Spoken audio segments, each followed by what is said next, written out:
The Boston Red Sox have had a good season, obviously, so far this year. There's been some standout performances, some not so standout performances, and then some standout performances because of how bad they were.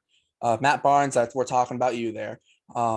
It's been an interesting year for the Red Sox. Started slow, but they've turned it around, and now they're playing well. So Jeremy and I are going to rank the Red Sox players on a tier list from S all the way to a nice little special tier for Matt Barnes that's called Get Off My Team. Get off the team. So we're going to do that right here on the Bleacher Brawls YouTube channel. Obviously, Jeremy is right there on what, not me, not the one who's speaking. I don't know which direction. And then obviously, my name is Derek. This is Bleacher Brawls. Thanks for tuning into this video, and let's get straight into it. So here's our tier list. Obviously, Jeremy and I will fill this out with the Red Sox players. We have 28 players. Not everyone made it on here. This wasn't created by me. This was created by someone else. We are just using it. So like Hansel Robles is missing. He was one notable exception to this. And there are also 2 Christian Arroyos and 2 Bobby Dahlbecks if you see them. We're not going to put them on there twice. So there'll be a Christian Arroyo and Bobby Dahlbeck left over. This is going to be in alphabetical order, at least to the closest I could make it. I didn't want to do the ABCs over and over in my head. So we're going to start off with Christian Arroyo. Where is Christian Arroyo going to fall on this tier list? Oh man, I mean, he's listed twice, so it's almost fair to say that you could actually put him in 2 different tiers because you don't know which Christian Arroyo you're going to get. But we'll play the laws of averages here, and I've got to go with. I'm going to put him at a D because I just haven't seen enough of the good Christian Arroyo to get him any higher. And the potential's there, right? It's kind of like you see it in splashes and you're like, okay, he's going to put it together. But then he goes out and just, slumps again for a couple more games. And then you're kind of wondering what Core is doing. But then all of a sudden he gets a hit at the right time or something like that. And you're like, oh, he's back. Yeah, I agree with that. I think Arroyo at a D makes sense. That's probably where I would have put him as well.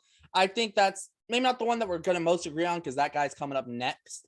But I think we both agree with that. Next up is Matt Barnes. I think that we know where he's going. Do we need to talk about it? I think we need to talk about why he's still on the team. I think that is because of his contract, and no one will take it. No one will take his contract. That's why. That's the one and only misstep I think Chaim Bloom's actually made with the Red Sox. I think that's the one misstep, that contract. But to be fair, what he had seen from Barnes that first half of last season did warrant it. So you can't predict that he's going to fall. Say that. You can't predict he's going to fall off a cliff. But yeah, well, he did more than that, so you can't. Yeah, that, he fell off a cliff and fell and got absolutely squished. That's what happened. Right.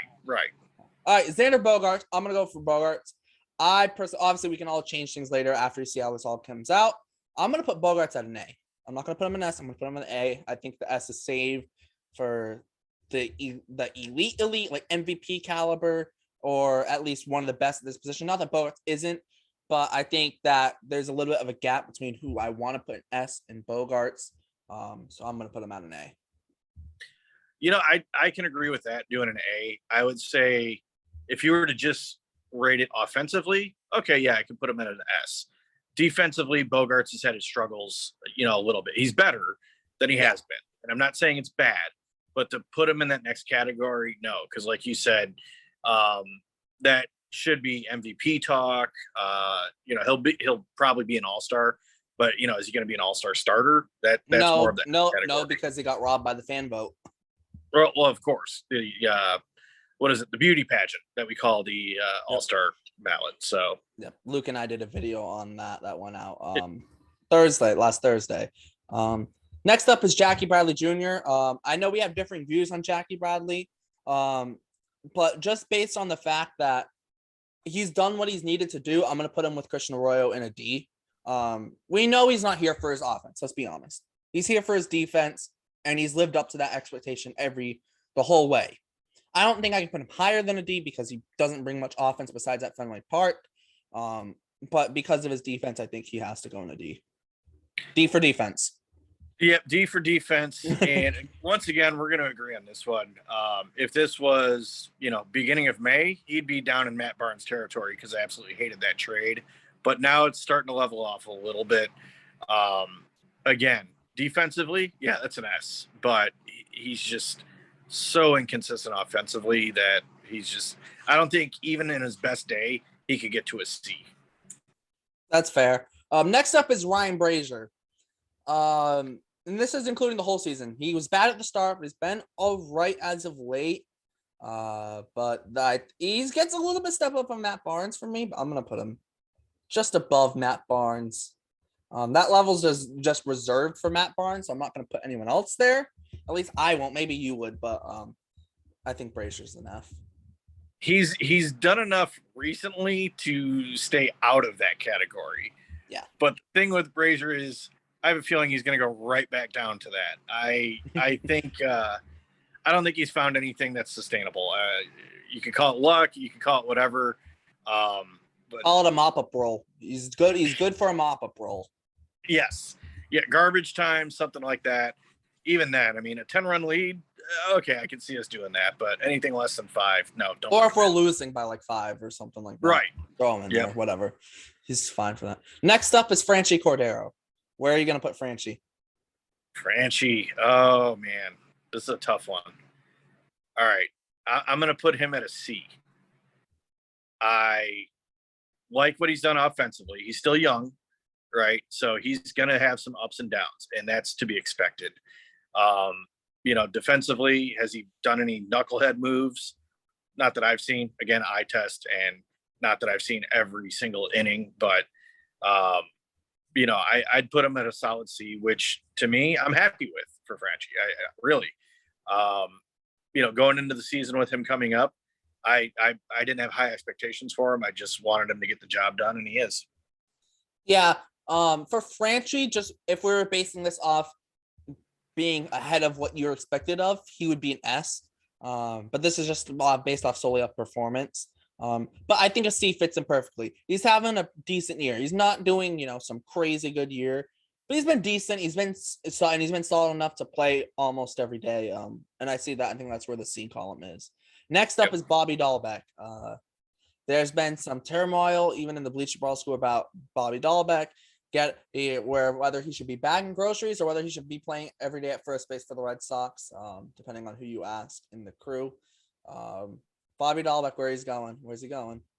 You know what? You just made me think of that. We should have had another category that Matt Barnes would have gone in, and that was bag groceries. Oh no! And get off my team could be somebody else. But no, I got this. Hold up. All right. But Bobby Dahlbeck. Oh man, Luke is gonna love this one. I know Luke would have him bagging groceries or being an Uber driver or something else. But I got to be honest here. I am going to put Bobby Dahlbeck. Ooh, I am going to do an F. I think he's done enough to put him in a D of recent, but with how bad he was starting off, I can't put him there. I just can't. That's fair. I thought of him maybe as a D, but I'm not fighting for that at all. I won't fight for it. Because I do think Arroyo and Jackie Bradley have both been better than him. And they're in the D, so that makes sense to put him in the F category. Next up is Austin Davis. Had a surprising good year, but not a whole lot of high leverage situations. I'm going to put Austin Davis. I'll take Austin Davis on this one. I'm going to put him at a C because his stats are good, but not necessarily high leverage situations for the most. Like he's not pitching in the 8th or 9th inning. So that's, I think, what holds him to a C, in my opinion. Yeah, I would put him at a D myself. Same reasons, though. He hasn't had a whole lot of high leverage. It's like I want him to be better. And whenever I've seen him pitch, it's like I expect better, and he just doesn't do it. And that's why I'd put him at a D. I would expect more out of him because you have seen those splashes at times. You're like, wow, this guy could potentially. I think, there was even a little bit where you're like, maybe he could be a closer, but that went away real fast. Yeah, I'm going to leave him in C for now. We'll figure out where everything else lands. We can always move things around. Next up, Rafael Devers. I said we're going to save the S category for someone. Is Rafael Devers that person? 100%. 100%. If you could do one above S, then Devers would go there. Yeah, I 100% agree. I think that's where Rafael Devers goes. I think that that just makes the most amount of sense for him. And that's why he ends up in the S tier. And like I said, MVP conversation, that's where Rafi is right now. Yep. So that makes the most sense. Next up, Jake Diekmann. Doug hates him. So is he better than Brazier? Is he worse than Davis? Is he better than Davis? Better than Brazier? Worse than Barnes? No, definitely not worse than Barnes. Not worse than Barnes. No. Definitely better than Barnes. Where's Jake Diekmann going to land? Diekmann, I'm going to give him an F, and that's simply because he walks guys. He walks way too many guys. He needs to work on not walk. If he did not walk guys, I would easily put him at a C, possibly a B. But it's the walks that kill him, and he just cannot seem to get away from it. Yeah, I would make the argument for a D for him, but we'll get into all that after and see if how it comes out and how we move it around. Because I do think he's better than Brazier. Like I say, he's worse than Austin Davis, which is why I think Davis is a C. But we'll get into all that later. We'll just move through the list though and continue to place these guys, and at the end we'll look it over and see if we want to move anything. Next up is Jarren Duran. Now very interesting because it's also a very limited sample size, which is why I'm going to take Jarren Duran, but I'm going to put him at a C just for the fact of limited sample size. That's the one thing that hurts him. I think he could easily be in B. The fact he hasn't played that many games, I think that's what hurts him the most. If we come back in a month and he's playing every day and he's continuing this, he's B, maybe even an A. I'd go with that too. I'd throw him at a C. I think he's performed in the short sample size about the same as Francie, overall. And so I'm comfortable with that. I agree though. I think if he had more playing time stuff, he could put it together and be up there. Yep, exactly. Next up is the guy who's the ace coming into the year. Maybe not so much anymore. We'll see. Nathan Eovaldi, where are you going to put Nate? Oh man. All right. I'm taking the safe route here. I'm going C. C's middle of the road. I had higher expectations for him. He hasn't hit those, but it's, not like I want him off the team or think we should get rid of him. I honestly hope in a month or two, if we were to do this again, he could be at an A. And I don't see why he wouldn't be. It's just, it happened this year. Yeah, I would put him at a B, but like I said, we'll get into all of that later. So we're just going to get through the list first, obviously. Next up is Kike Hernandez, and I know where I'm putting him. I'm putting him right next to Jackie Bradley Jr. in the D column.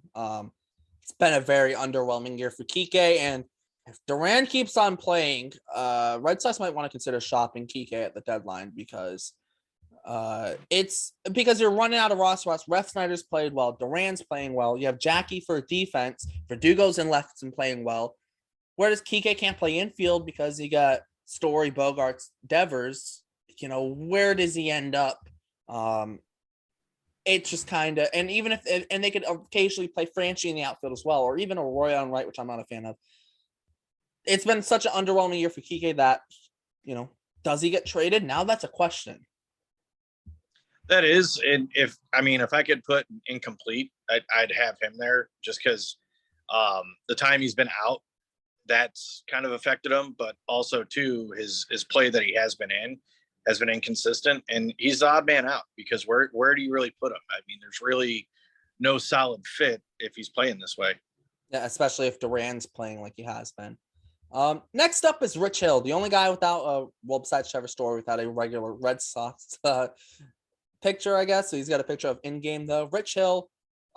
This one was a really hard one for me because Rich Hill's expectations aren't that high. So you want to rank him higher than what you think, than where you actually should rank him.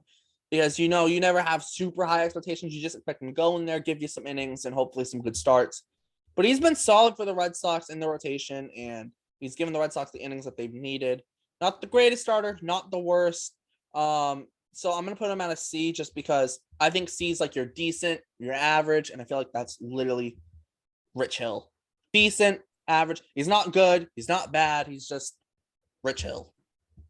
I'm going to put it in terms of this. I would actually put him in a B, and it's simply because the contract we gave him and what is he doing with that? He's doing a little bit better than what we really brought him on to do. I honestly didn't expect him to be this good. And maybe a B is too high, but in terms of the contract, I think that's where you put him. Yeah. In terms of the contract, yes, but based on performance, I cannot put him higher than Nathan Eovaldi. I just can't do that. Next up is Tanner Houck. Where is he going? Are we gonna finally fill in the B column, or is Houck gonna avoid it just like everyone else so far? No, I am gonna put him in a B. I think Tanner has just kind of changed my thought process on him. I thought coming into the season he was going to be a stud. He's been serviceable. He's had some hiccups here and there, but really he's consistent. He's been one of the most consistent guys on the staff. Yeah, 100% agree with that. And also too, he's been key in the closer role as of late. B makes the most sense for him in my opinion too. JD Martinez having a stellar year, not the best DH because Yordan Alvarez is just ridiculous. We did a video on him last week on Tuesday. JD Martinez, he's going in the A column. Almost as good as the season. If only he had that power that he hasn't really had. If he had that home run power that he's had in the past, it would be pushing S tier. But without that, it's an A tier, I think. I 100% agree with you on that one. He's an A, which is right about where I would have put him at the beginning of the year. For expectations, he's meeting them, and the power's down, but then again, he's also getting older. Yeah. Next up is Nick Pavetta. Started out the year slow, but has looked like a Cy Young candidate as of recently. But overall, not Cy Young candidate, but probably all-star level player. Who knows? Maybe if he continues this, he'll get in that Cy Young conversation. Nick Pavetta, where are you putting him? I'm going to put him in an A. Some on Bleacher Brawls might say that's a little too high just because of how he started, but really he's put it together. I don't want to say, vaulting towards that ace role, but he is getting up there. So it's something to look at. Yep, 100%. Next up is Kevin Pollocki. I know when we did our Red Sox live podcast on Twitter Space, I had a name of most hated Red Sox player, and the only person left for me was Pollocki. So I unfortunately had to pick Pollocki. I don't hate him. So there was just no one left. But part of the reason I picked him is because I don't think he's going to be on the team next year. So hopefully that I don't have to worry about it being someone on the team next year that I was going to say. He's going an F for me. Just not a great year. But the fact that he's not bringing offense as well as not being good behind the plate, can't throw anyone out, that's just a recipe for disaster.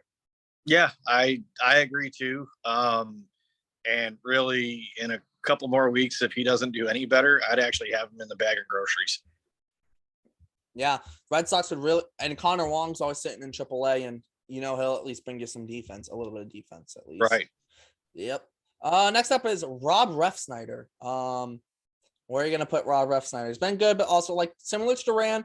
Maybe not as good as Duran, but definitely a smaller sample size like Duran. Where are you going to put him? So I'm going to throw him at a B. And again, kind of go into that, right? Duran and him could switch spots. If Duran had more playing time, I'd probably put him at a B and Refsnyder at a C. But Refsnyder's, had more looks, and especially with what he's done the last couple of weeks, I think he's really in that conversation. He's been solid, and I would keep him at leadoff. And also, too, he brings some defense, which Duran's defense isn't great. His speed makes up for a lot of his bad reads and routes. But Refsnyder is solid in the field, and he can play all three outfield positions as well. He's borderline BC for me, but I'm fine with him at a B. Next up is Hirokazu Sawamura. I like Sawamura because of his pitch mix.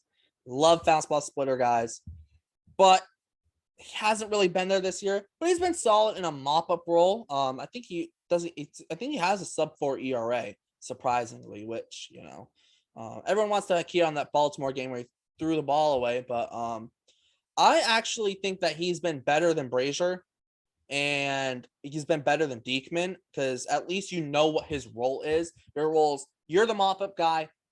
We don't need you for anything else, and because he's been the mop-up guy and we're not trusting him, I'm going to put him at the beginning of F, almost D, but I'm going to put him at the beginning of the F category, because I know it's not realistic to put him in D. Even though I want to. You cannot put him at a D. you got to keep him far away from any high leverage situation. Like a couple weeks ago, I wanted him off the team. Like when they had him going back to Worcester, I was like, yes, it's happening. And then of course COVID hit and all that fun stuff. But yeah, no, he's going on his way to bagging groceries. He's solid for the mop up role. You always need a guy like that, and you know what? That guy Sourmore, I'm cool with it. Pollocki did good in the mop up role. Well, not that kind of mop up role. That was we got just absolutely smoked. Next up is John Schreiber. I actually do want to take Schreiber because I feel very strongly about this. I'm going to take. Oh my gosh, do I'm clicking. John Schreiber is going in S tier for me. He has been elite out of the bullpen. Elite setup guy so far this year. I know he's not the closer, but guess what? An elite setup guy can be just as important as a closer. Look at the Milwaukee Brewers with Devin Williams. Look how important he is to them. John Schreiber is becoming that to the Red Sox. Such an important guy to get it to whoever's going to close out the game. The Red Sox don't win one game in Toronto and don't get it to extras the other game if they don't use Schreiber in this and where they used him. And I think that just proved how important he is to this team. And he's not going to get the recognition because he's not a closer and he didn't start the year with the team. He's not going to get the recognition outside of Boston, but you look at it and he has been ridiculously good. Man, that's way too high. That's way too high. I would go A. If you were to put him in A, I'd be like, okay, I'm with you, Derek. But S, I mean, you're talking just sub 1 ERA. You're talking, I get the ERA, but oh God, it's rough because he's not that big name guy. That's what makes it rough, because he's not that big name guy, but he's performing like similar to Clay Holmes with the Yankees. You don't want to say he's like the best closer in the big leagues because he's not the big name guy, but when you look at the stats, it's like he's kind of been the best closer in the big leagues, you know, when you look at the stats. Right. But again, with how he's pitched, the times that he's gone into high leverage situations to close out a game, it just hasn't happened. And it's like, and I get it. Closer mindset is a different role, but when he's not doing that, he pitches so well. And that's why I'd have to put him in an A. We will agree to disagree on that. Next up is Trevor Story. You can take Trevor Story. Here we go. Story. All right. So I wasn't a fan of the signing to begin with. I think we all know that. I have warmed up the Story. I'm putting him at a B. I don't think he has gone up to his contract yet, but he's getting there. And I think it's been a solid signing, but it's not what I expected. I expected a lot more out of him, but I will definitely put him at a B. Yeah, I'm 100% with that. And to his defense too is so massive at second base. So I think B. Yeah. Next up is Matt Strahm. Strahm is interesting because since I decided to put Austin Davis in a C, which I think that leaves one spot for Matt Strahm. If Austin Davis is a C, that means Matt Strahm has to be a B. If we're going based on that. Obviously, it could change after we finish this whole thing up and move a couple things around. But based on Austin Davis being a C, and that's why I had him, I think Matt Strahm's a B. He was a closer for a little bit of the time. Not anymore, but he's going to be a solid setup guy for the whole rest of the season, I think. And he's important. He's the best lefty in the Red Sox bullpen, and he's important late in games. And we just saw it in Toronto in that last game, how clutch he was. I don't disagree with you. I think he's the best lefty in the pen, and that's why I'd put him there. He, again, like a lot of the guys in the bullpen, you really think somebody's going to put it together and step up and be a closer, and for whatever reason, it just hasn't happened, and he's in that category for me. Yeah.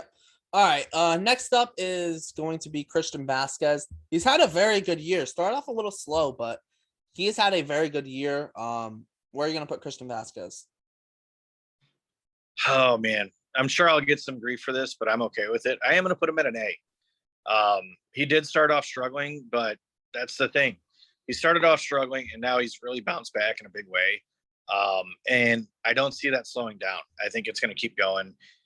That's not to say he's going to have a week-long slump or something like that. Sure, all ball players do.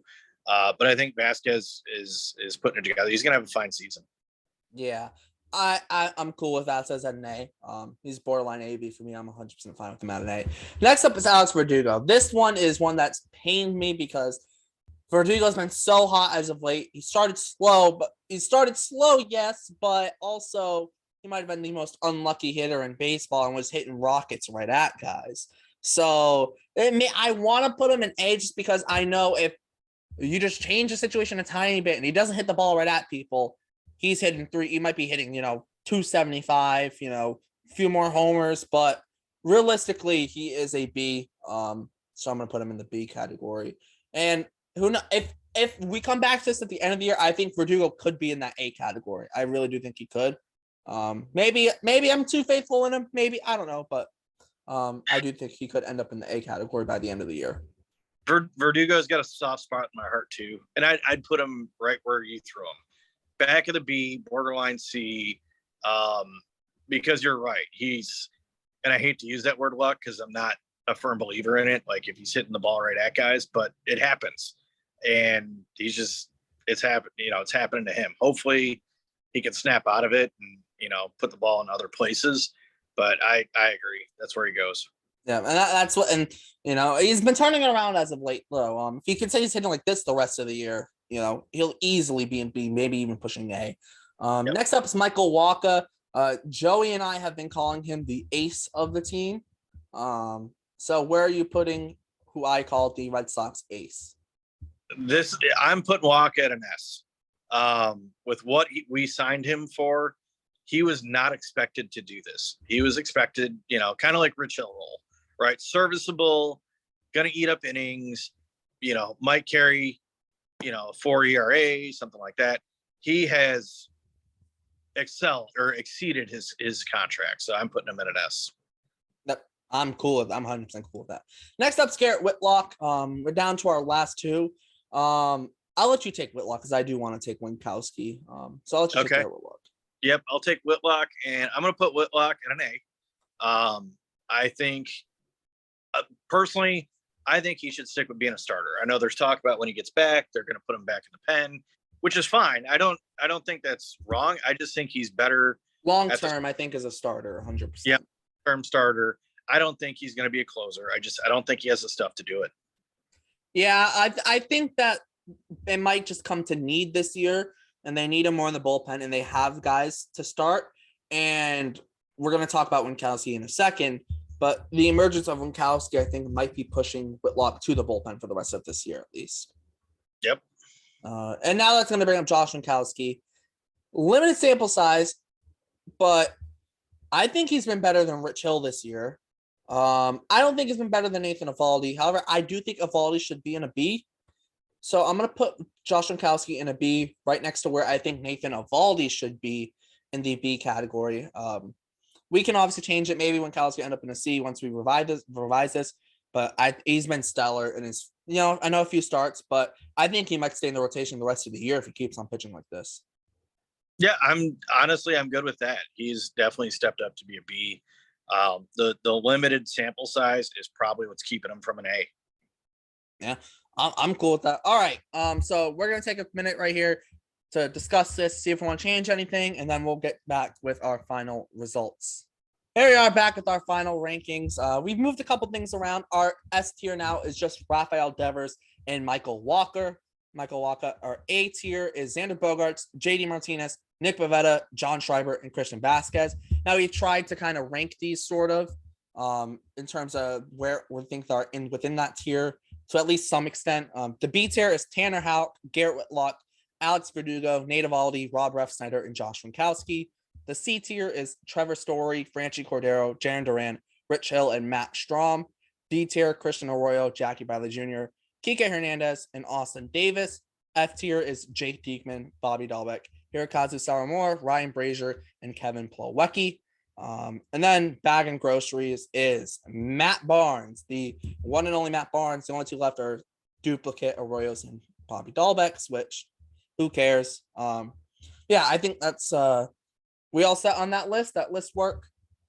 We're set. And yeah, I mean, anybody who, agrees, disagrees, like, comment, share, tell us we're idiots. Tell us you like it. It doesn't matter. Fight us on it. Let us know what you guys want to change. And yeah, except for Luke, because we know Luke's gonna hate it. Yeah, 100%. Well, that was the Red Sox tier list Jeremy and I have put that together for you guys. We like it. Let us know if you like it. Anything you would change personally.